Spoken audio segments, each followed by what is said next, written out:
مبسملا ومحمدلا ومصليا ومسلما اما بعد قال الله تبارك وتعالى وما ارسلناك الا رحمة للعالمين صدق اللہ العظیم۔ معزز ساتھیو، آج 6 اکتوبر 2023 جمعۃ المبارک کا عظیم دن ہے۔ ربیع الاول سن 1445 ہجری کی 20 تاریخ ہے۔ رب کریم کا کرم فضل احسان کہ اللہ تعالیٰ نے ہمیں ایک اچھے مہینے میں اچھے دن کے اندر اچھی عبادت کے لیے جمع فرمایا ہے۔ سرکار دو عالم صلی اللہ علیہ وسلم کی ذات اقدس آپ کے اور میرے لیے اسوہ حسنہ رب کریم نے بنا کے بھیجا ہے۔ میرے دوستو، ربیع الاول میں رسالت مآب علیہ السلام کی پیدائش بھی ہے اور ربیع الاول میں نبی پاک علیہ السلام کی وفات بھی ہے۔ نبی اقدس صلی اللہ علیہ وسلم کی پیدائش کا ذکر کرنا، رسول اللہ کی ولادت کے بارے میں معلومات دینا، معلومات رکھنا، معلومات سمجھنا، ہمارے اکابر کے نزدیک یہ افضل المندوبات ہے، یعنی بہت بڑے ثواب کا کام ہے۔ نبی اقدس صلی اللہ علیہ وسلم اس دنیا میں تشریف لائے۔ حضور اقدس صلی اللہ علیہ وسلم کی آمد پہ ہر مسلمان کو خوش ہونا یہ اس کے ایمان کی نشانی ہے۔ اگر کوئی نبی پاک صلی اللہ علیہ وسلم کی آمد پہ خوش نہیں ہے تو میں نہیں سمجھتا کہ وہ رسول اللہ صلی اللہ علیہ وسلم پر ایمان لانے والا ہو۔ نبی اقدس صلی اللہ علیہ وسلم کی پیدائش کا ذکر کرنا یہ بہت بہتر اور بہت اچھے ایک امر بھی ہے اور کام بھی ہے۔ بعض اوقات اس ذکر میں ایسی ایسی چیزیں شامل کر دی جاتی ہیں اور ایسے ایسے معاملات اس میں انوالو کر دیے جاتے ہیں جن کا براہ راست دین اسلام سے کوئی تعلق نہیں ہوتا۔ مثلاً آج کل ہم دیکھتے ہیں کہ نبی پاک صلی اللہ علیہ وسلم کی ولادت کے نام پہ اگر بے پردگی عام ہو، نبی پاک صلی اللہ علیہ وسلم کے ذکر کے نام پہ، نبی علیہ السلام کے تذکرے کے نام پہ اگر اس طرح کے کوئی امر لائے جائیں، جس طرح کوئی میوزک ہو، کوئی ساز ہو، غیر محرموں سے وہاں جو ہے نا اختلاط ہو، یا اس طرح گناہوں کی چیزیں ہوں، بدعات کے کام ہو، سنت کی مخالفت ہو، تو اس کو اسلام کبھی اپریشیٹ نہیں کرتا۔ لیکن اگر کوئی ایسی محفل ہو جو بدعات سے پاک ہو، غلطیوں سے پاک ہو، نبی پاک صلی اللہ علیہ وسلم کا خالصتاً اس میں ذکر ہو، چاہے ذکر ولادت ہو، چاہے ذکر سیرت ہو، اور اس میں کسی قسم کے گناہوں اور منکرات کا اس میں دخل نہ ہو، تو وہ بہت بہتر ہے، بہت اچھا ہے، اور کل قیامت میں اللہ رب العزت کے نزدیک ہو سکتا ہے اس کے لیے باعث نجات ہو۔ تو یہ دو چیزیں ہوتی ہیں، اس کو ملا لیا جاتا ہے۔ یہ دونوں الگ الگ ہیں، یہ بات ذہن میں رکھیں۔ ایک چیز جو ہے وہ اصلاً ناجائز نہیں ہوتی، لیکن وہ کسی وجہ سے ناجائز کر دی جائے تو اگر وہ وجہ اس سے نکال دی جائے اور وہ وجہ اس پہ نہ ہو تو اس کو کوئی منع نہیں کہتا، کوئی غلط نہیں کہتا۔ میرے ساتھیو، نبی اقدس صلی اللہ علیہ وسلم اس دھرتی پر آپ کے اور میرے لیے رحمت بن کے تشریف لائے ہیں۔ نبی پاک صلی اللہ علیہ وسلم کی یہ رحمت للعالمین ہم مردوں کے لیے بھی ہے اور عورتوں کے لیے بھی ہے۔ حضور اقدس صلی اللہ علیہ وسلم کی آمد سے پہلے نہ مرد کو مرد والے حقوق حاصل تھے، نہ عورتوں کو عورتوں والے حقوق حاصل تھے۔ مرد کے حقوق کے اوپر اگر ہم دیکھیں تو ہر قسم کے ایسے حقوق جو مرد کے ساتھ متعلق نہیں تھے وہ ڈال دیے گئے تھے، اور اس کے سر پہ ایسی ایسی ذمہ داریاں ڈال دی گئی تھیں جو اس کی ذمہ داریاں وہاں نہیں تھیں۔ اور ایسے ہی خواتین کا معاملہ ہے، تو نبی اقدس صلی اللہ علیہ وسلم نے آ کر ان دونوں کی ذمہ داریوں سے روشناس فرمایا۔ مثلاً اگر خواتین کو دیکھیں نا، پہلے تو خاتون بننے میں بھی ایک وقت چاہیے کہ بچی کو جب زندہ درگور کر دیں، پیدائش شدہ بچی کو وہ لوگ فوراً زمین میں گاڑ دیں، اس کی قبر بنا دیں، تو وہ خاتون کب بنے گی؟ عورت کب بنے گی؟ جب عورت بنے گی تو دیکھا جائے گا۔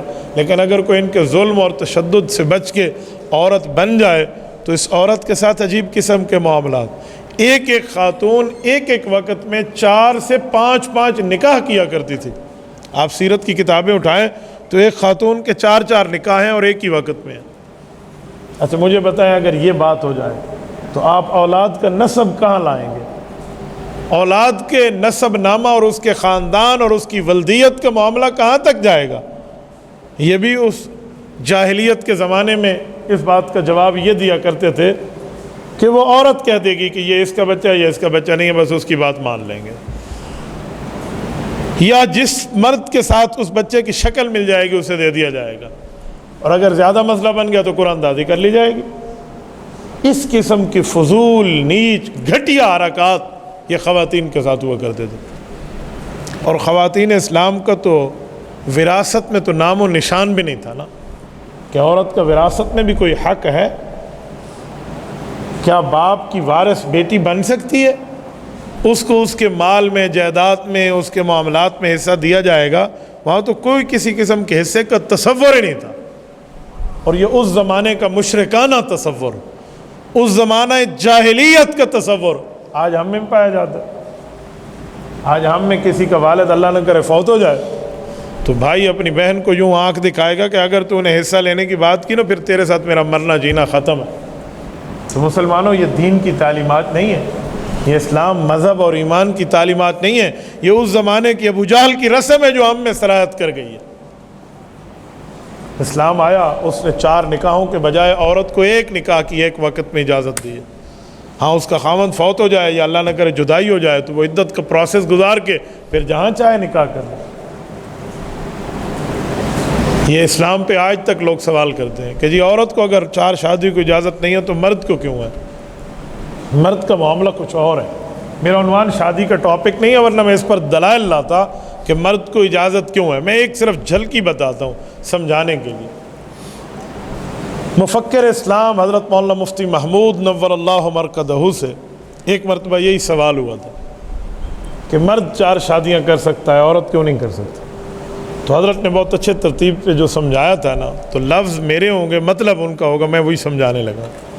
انہوں نے فرمایا آپ 4 قسم کے دودھ کو، اونٹنی کا دودھ لے لیں، گھوڑی کا دودھ لے لیں، اسی طرح بکری کا دودھ لے لیں، یا اسی طرح جو ہے نا کیا کہتے ہیں گائے اور بھینس کا دودھ لے لیں۔ یہ 4 دودھ 4 کپوں میں الگ الگ رکھ دیں تو گھوڑی کا دودھ کہلائے گا، اونٹنی کا دودھ کہلائے گا، گائے کا دودھ کہلائے گا، بکری یا بھینس کا دودھ کہلائے گا۔ کہا جی ایسے ہی ہے، کہ ان 4 کو ایک پیالے میں جمع کر دیں، آپ مجھے دودھ الگ الگ کر کے دے دیں گے؟ تو نے کہا جی نہیں، وہ تو سارے مل گئے، ہم الگ نہیں کر سکتے۔ فرمایا جب 4 نسب ایک عورت میں جمع ہو جائیں گے، 4 قسم کی امیدوں سے وہ پر امید ہو جائے گی، اب بتاؤ خاندان کا نسب اور کہاں جائے گا معاملہ؟ انا خلقناکم من ذکر و انثی وجعلناکم شعوبا وقبائل لتعارفوا ان اکرمکم عند اللہ اتقاکم۔ رب کریم نے ہمارے قبائل، ہمارا نسب نامہ، ہماری قومیتیں، ہماری رشتہ داریاں، ہمارے ہاں یہ پورا شجرہ بنایا ہے۔ رب فرماتے ہیں لتعارفوا، تاکہ تمہیں تعارف ملے، یہ اس قوم قبیلے کا، یہ اس علاقے کا، یہ اس ولدیت کی اولاد ہے، یہ اس باپ کا بیٹا ہے، یہ اس دادے کا پوتا ہے، یہ اس چچا کا بھتیجا ہے، یہ اس ماموں کا بھانجا ہے، تاکہ یہ تعارف ہو، تاکہ نسب نامے ایک دوسرے کے ساتھ خلط ملط نہ ہو جائے۔ عرب میں تو نسب نامہ اتنا تھا، وہ اپنی گھوڑوں کے نسب نامے یاد رکھتے تھے کہ میرا یہ گھوڑا، اس کا یہ والد، اس کا یہ والد، اس کا یہ والد۔ وہ اتنا احترام کی بات آ چکی تھی۔ تو لیکن جہاں جاہلیت کی رسم آئی تو پھر مردوں میں بھی وہ چیز ختم ہو گئی، عورتوں میں بھی وہ چیز ختم ہو گئی، انساب میں وہ چیز ختم ہو گئی، اور جو ہے نا کوئی پرواہ بھی نہیں ہے کہ کس کی اولاد ہے۔ تو فرمایا اس لیے ایک مرد 4 جگہ شادی کر سکتا ہے، لیکن ایک عورت 4 جگہ شادی نہیں کر سکتی، ایک وقت میں وہ ایک ہی جگہ رہے گی، ورنہ نسب خلط ملط ہو جائے گا۔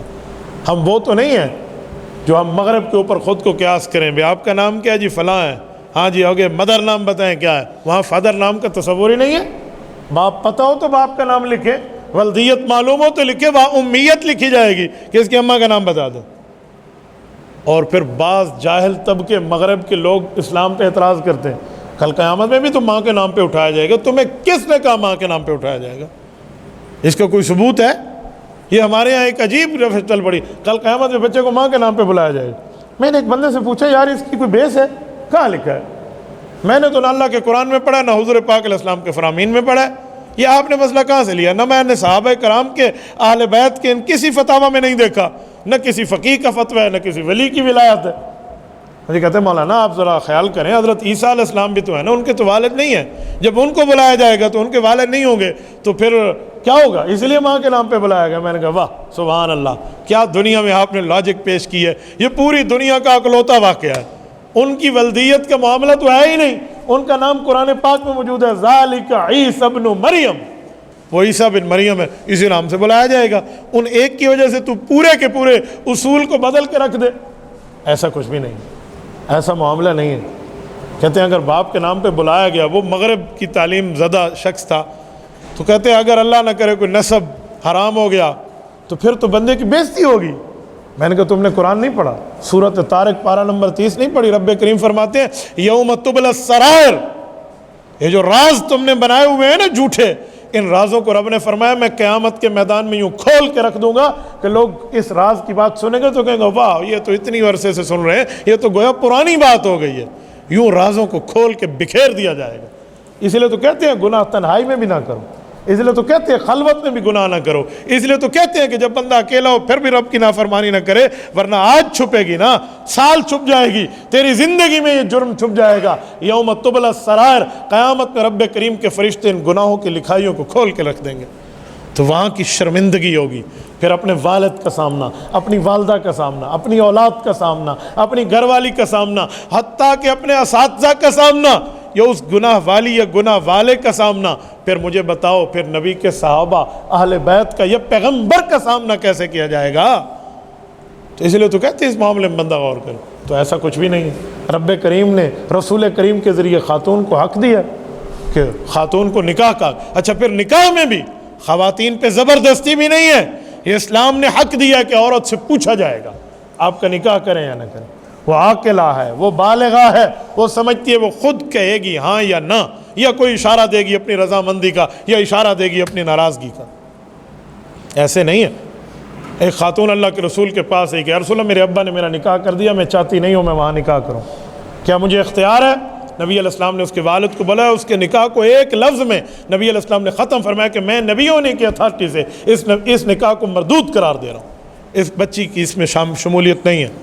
تو جی بالکل ٹھیک ہے، فیصلہ مان لیا گیا، والد بھی وہاں موجود ہے، کوئی برا نہیں منایا گیا، کیوں؟ حضور کا فیصلہ تھا۔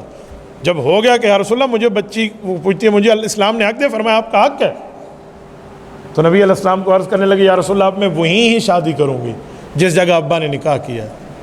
تو والد نے پوچھا کہ بیٹا پھر حضور کے پاس آنے کا فائدہ؟ کہ ابا میں اپنے لیے نہیں آئی، اللہ اکبر، میں اپنے لیے نہیں آئی، میں قیامت تک آنے والی اپنی مسلمان بہن کے حق کی اظہار کے لیے آئی ہوں کہ اسلام عورت کو حق کتنا دے رہا ہے۔ میرے ساتھیوں، میری خواتین بہنوں، اسلام آپ کو حق دیتا ہے، لیکن اس کا یہ مطلب نہیں ہے کہ بندہ باپ کی عزت کا جنازہ نکالے، اس کا یہ مطلب نہیں ہے کہ اپنے خاندان کی عزت کو پاؤں تلے رو دے۔ اس کے لیے صحیح طریقہ اختیار کیا جا سکتا ہے، اس کے لیے والدہ کا راستہ موجود ہے، باقی معاملات موجود ہیں، بتایا جا سکتا ہے، سمجھایا جا سکتا ہے۔ ورنہ آج ابا کا دل دکھا کے آپ نے اس کی عزت کو خاک میں ملا کے یہ کام کر لیا، جسے آج کورٹ میرج یا باقی چیز کہتے ہیں، تو کل تیری اولاد بھی اس طرح تمہیں رلائے گی، پھر یہ سلسلہ چلتا رہے گا۔ حق ضرور ہے عورت کا، لیکن اپنے والد کی اس غیرت اور اس اسلامی حمیت کو بھی دیکھو جس کے سینے پہ تم پل کے جواں ہوئی ہو۔ تو اسلام حق دے، اسلام نے حق دیا مستقل طور، ایسے وراثت کا حق دیا۔ رب کریم نے نبی کریم صلی اللہ علیہ وسلم پر یہ الفاظ اتار دیے، فرمایا یوصیکم اللہ فی اولادکم للذکر مثل حظ الانثیین۔ اللہ نے لڑکی کا حصہ بتایا، لڑکے کا حصہ بتایا، یہ اسلام ان کو حق دے رہا، رسول اللہ کی آمد دے۔ اور میرے دوستوں، نبی پاک علیہ السلام کے دور میں جو بچیاں زندہ درگور ہوتی تھی، وَإِذَا الْمَوْءُودَةُ سُئِلَتْ بِأَيِّ ذَنبٍ قُتِلَتْ، یہ سورۃ تکویر میں پارہ نمبر 30 میں رب کریم نے اس کی مذمت نازل فرمائی۔ فرمایا ہوئے عجیب بندے ہو، اپنی بچی کو زندہ درگور کر رہے ہو کہ کل ہمارا کوئی داماد بنے گا اس وجہ سے، یہ کیا اسلام کے مخالف تمہاری ذہنیت بن گئی ہے؟ ایسا کچھ بھی نہیں ہے۔ اور پھر رب کریم نے رسول کریم صلی اللہ علیہ وسلم کو جو اولاد دی ہے نا، وہ بھی بیٹی دی ہے، پہلی اولاد حضرت سیدہ زینب ہیں رضی اللہ تعالیٰ عنہ، حضور پاک کی پہلی بیٹی ہے۔ اس سے پتہ چلا اگر کسی کی پہلی اولاد بیٹی ہو جائے تو اسے منہ چھوٹا نہیں، خوش ہونا چاہیے کہ میری نسبت اپنے نبی کے ساتھ ہو گئی ہے۔ آج ہمارے ہاں عورتوں کے اوپر لوگ تانے دیتے ہیں، میرے پاس کئی کیسز ایسے آتے ہیں جہاں پر ہسبینڈ اپنی وائف سے ایک گلہ کرتا ہے کہ اس سے تو بچیاں ہی پیدا ہوتی ہیں، اس سے بچے پیدا نہیں ہوتے۔ تو میں پھر ان کو سمجھانے کے لیے کہتا ہوں کہ کوئی عقل استعمال کرو. تم یہاں دہقان ہو, تم یہاں کسان ہو, تم نے اس کھیت میں دانہ بونا ہے, اس نے تو دانہ نکالنا ہے, کھیت سے وہی پیدا ہوگا جو کاشت کیا جائے گا. تو اپنے اندر کے معاملات دیکھ. تو بیوی کو کہہ رہا ہے کہ بچی جنتی ہے, بچہ نہیں جنتی, اس کے اختیار میں آیا. رب کریم کا اعلان ہے, یہب لمن یشاء اناثا ویہب لمن یشاء الذکور. رب جسے چاہتا ہے بیٹی دیتا ہے, جسے چاہتا ہے بیٹے دیتے ہیں. او یزوجہم ذکرانا و اناثا, جسے چاہتا ہے رب دونوں ملا کے دیتا ہے. وَيَجْعَلُ مَن يَشَاءُ عَقِيمًا, جسے چاہتے ہیں اللہ اولاد نہیں دیتا. یہ رب کریم کے ہاتھ میں ہے, یہ کسی کے ہاتھ میں نہیں ہے. ہم نے اس کو کہاں سے کہاں جوڑ لیا. یہ اسلام نے حقوق بتائے ہیں خواتین کے, اور عورت کے ساتھ, بیٹی کے ساتھ کس حد تک سلوک ہے. ایک حدیث پاک میں نبی علیہ الصلوۃ والسلام یہ مجلس میں تشریف فرما ہے اور اعلان فرما رہے ہیں, جس شخص کو رب کریم نے 2 بیٹیاں دیں اور اس نے ان کی صحیح تربیت کی, اچھا نام رکھا, اچھی دینی تعلیم دی اور اچھی جگہ ان کی شادی کرا دی, میں محمد صلی اللہ علیہ وسلم اس کی جنت کا ذمہ دار ہوں. ایک صحابی تھے, ان کی ایک ہی بچی تھی, ان کی بیٹی اور نہیں تھی. وہ کھڑے ہوئے, انہوں نے کہا یا رسول اللہ, اللہ نے آپ کے ہاتھ میں جام کوثر کا جام لوٹانا ہے, دنیا میں ہر خوش قسمت کو ملنا ہے. میں اپنی ایک بات پیش کرتا ہوں, میری ایک صاحبزادی ہے, میری دوسری بیٹی نہیں ہے, لیکن میں نے اس کا اچھا نام بھی رکھا ہے, میں اسے دینی تعلیم بھی دلوا رہا ہوں, اور میرے رب نے چاہا تو میں اولاد کا 30 حق اس کی اچھی جگہ شادی بھی کراؤں گا. تو یا رسول اللہ میرے لیے بھی یہ اعزاز ہے. فرمایا جی ہاں, میں تیرے لیے بھی ذمہ داری لے رہا ہوں کہ ہر وہ شخص جس کی ایک بیٹی اور اس نے ٹھیک اعمال کر لیے, اس کے ساتھ معاملات, اس کے لیے جنت کا ذمہ دار اس کا نبی ہے. حضرت اماں جان عائشہ رضی اللہ عنہ پردے میں یہ بات سن رہی تھی. حضرت اماں جان عائشہ کی اولاد نہیں ہے, حضرت اماں جان عائشہ کی اپنی اولاد نہیں ہے نبی علیہ السلام سے. تو حضرت اماں نے پوچھا یا رسول اللہ میرے لیے کیا ہے, جس کی کوئی اولاد نہ ہو پھر اس کی جنت کی گارنٹی. نبی علیہ السلام نے آواز سنی تو سمجھ گیا کہ عائشہ نے بولا ہے. حضرت عائشہ سے محبت نبی علیہ السلام کی اس دھرتی پر مشہور ترین محبت ہے. حضور نے فرمایا عائشہ تو بے فکر رہے, تیرے لیے خود محمد کافی ہے صلی اللہ علیہ وسلم. یہ اور نبی علیہ السلام نے حقوق بتائے ہیں, یہ بچیوں کے بھی ہیں, بچوں کے بھی ہیں, اولاد کے بھی ہیں, ماں باپ کے بھی ہیں, گھر بار کے بھی ہیں, میاں کے بھی ہیں, بیوی کے بھی ہیں. تو یہ اسلام نے حقوق دیے ہیں. یہ رحمت دو عالم صلی اللہ علیہ وسلم دنیا میں مبعوث ہوئے تو ہر کسی کو اس کا حق ملا ہے کہ اس کے حقوق موجود ہیں, اس کے معاملات موجود ہیں. ویسے ہی بیٹی کا حق ہے وراثت میں دینے کا جیسے بیٹے کا ہے. ہاں بیٹے کو اسلام 2 حصے دیتا ہے, تو اس پہ بھی لوگ اعتراض کرتے ہیں کہ مرد کے 2 کیوں ہیں, حالانکہ دیکھا جائے تو عورت کے 2 ہیں. بنیادی طور پہ دیکھا جائے تو عورت کے 2 ہیں, حالانکہ اسلام عورت کو 1 حق دے رہا ہے. تو آپ مجھ سے پوچھیں گے مولانا عورت کے 2 حق کیسے آ گئے؟ ہم نے تو آج تک یہی سنا تھا کہ لڑکی کا 1 ہے, لڑکے کے 2 ہیں. میں کہوں گا ٹھیک ہے, لیکن تھوڑا گہرائی میں, تھوڑا ڈیپلی نظر سے دیکھو کہ جس کو 2 حصے مل رہے ہیں مرد, اسے واقعی 2 مل رہے ہیں؟ جی نہیں, اس نے تو کل باپ بن کے اپنی بیٹیوں کو دینا ہے, خاوند بن کے اپنی بیوی کو دینا ہے, اس نے باپ بن کے اپنے بیٹوں کو دینا ہے, اس نے حق کے مار میں بھی کچھ دینا ہے. تو اس کو 2 نہیں مل رہے, اسے 1 اس کا حق مل رہا ہے, دوسرا آگے عورت کو دینے کے لیے مل رہا ہے. تو اسلام میں عورت کے پھر 2 حق ہے نا, ایک تو وہ اپنے ابا سے لے کر آئی, ایک اس نے شوہر سے لیا, ایک ابا سے لے کر آئی, ایک اس کی اولاد سے ملا. تو دراصل اسلام عورت کو مزید مضبوط کر رہا ہے, اس کو اس کے حق دے رہا ہے. ہم اس پر کچھ سوچیں تو اسلام نے کوئی ظلم نہیں کیا, اسلام پوری ترتیب پر بتاتا ہے. تو میرے دوستو یہ سب کچھ رحمت دو عالم صلی اللہ علیہ وسلم کی وجہ سے ہے, رسالت مآب علیہ الصلوۃ والسلام کے اس دین کی وجہ سے ہے جو اللہ رب العزت نے دین اتارا ہے اور نبی علیہ السلام نے ہم تک پہنچایا. میں نے مکہ مکرمہ میں کئی مرتبہ حرم کے ساتھ وہ مقبرہ شبیکیہ دیکھا ہے. شبیکیہ کہتے ہیں وہ بالکل اگر آپ حرم کی سائڈ سے آئیں نا, یہ باب ملک فہد کی ٹنل کا اینڈ ہوگا, تو جہاں سے باہر بندہ نکل رہا ہوتا ہے, یہ جو آج کل جدید توسیع ہوئی ہے اس سے باہر, تو وہاں ایک پوری باؤنڈری لگا کے ایک جگہ کو بند کر دیا گیا ہے, وہاں پر کوئی تعمیر نہیں ہے. وہ کہتے ہیں وہ جگہ ہے جہاں پر یہ جاہلیت کے زمانے میں لوگ اپنی بچیوں کو زندہ درگور کرتے تھے. یہ نبی علیہ السلام آئے تو انہوں نے بیٹی کی عظمت سکھائی, بیٹی کی عزت سکھائی, اور بیٹی کو پیار دیا, بیٹی کو پیار کیا, اور تو یہ سب کچھ دنیا میں ختم ہو گیا. پھر اس کے بعد میں نے تو یہاں تک بھی سنا, اب اللہ جانے اس میں کتنی سچائی ہے یا کتنی سچائی نہیں ہے. ایک شخص نے وہاں کے رہنے والے نے مجھے بتایا کہ حضرت ادھر تعمیر نہیں ہو سکتی, یہ جگہ ڈگر کی ڈگر ہی پڑی ہوئی ہے اتنے سالوں سے. میں نے پوچھا کیوں؟ کہتے ہیں اگر ادھر کھدائی کرتے ہیں نا تو کھدائی کے بعد خون نکلتا ہے. اللہ جانے یہ چیز میں نے وہاں دیکھی نہیں ہے, سنی ہے وہاں پہ, لیکن وہاں پہ تعمیر نہیں ہے. تو نبی علیہ السلام نے تو عورت کو اتنے حق، یہ جو خاوند فوت ہو جائے، عورت کی اسلام میں 4 ماہ 10 دن کی عدت ہے، 130 دن یہ جو عدت ہے، اسلام سے پہلے 1 سال عدت ہوتی تھی جاہلیت کے زمانے میں، قرآن نے بھی اس کا ذکر کیا ہے، متاعا الی الحول غیر اخراج، یہ سورت نمبر 2 سورۃ البقرہ آیت نمبر 234 ہے۔ یہ جو 1 سال کی عدت ہوتی تھی، پتہ ہے اس میں کیا کیا جاتا ہے؟